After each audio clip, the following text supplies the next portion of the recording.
لو انت طبقت الريورد فاكتور صح والريدمشن فاكتور صح، يبقى كده فاضل تالت حاجه، الاكسبيريشن بيريود. ده بقى اللي بيتحكم الكاستمر امتى يستخدم البوينتس. انت ممكن تخليه فتره طويله والناس تنسى الموضوع، او فتره قصيره والعميل يتزنق يحرق البوينتس اللي معاه بسرعه في وقت ما كانش ناوي يحرق فيه النقط دي اصلا، او يحرقها في حاجات كده كده كان ناوي يشتريها. وده اللي بيسموه الكانيبلايزيشن. يعني يا اما البوينتس بتاعته كلها تاكسباير وهو ناسي، يا اما يحرقها ويقلب على اوردر نصه ببلاش. وده كله بيعتمد على الداتا بتاعتك. لو عندك الداتا الصح هتعرف ايه اللي يناسب الكاستمر بتاعك والبيزنس بتاعك. لازم تبص على حاجات زي الاي او في، الافريج اوردر فاليو، او الاربو، الافريج ريفينيو بير يوزر، او البيرشيز فريكوينسي، بالاضافه للسيزوناليتيز بتاعت البيزنس بتاعك.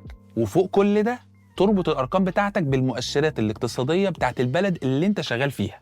فالخلاصه 3 حاجات بس: التوازن في تظبيط النقط، الناس ازاي تستفاد منها، وامتى يتقفل على الناس الاستفاده من النقط. تابع الداتا دايما وهتقدر تحقق التوازن ده وتبني لويالتي بروجرام بيفرق وبيضيف للكاستمر بتاعك وللبيزنس بتاعك. اشوفكم الفيديو الجاي، واوعى تمسك ايدك في الفاليو اللي بتقدمها.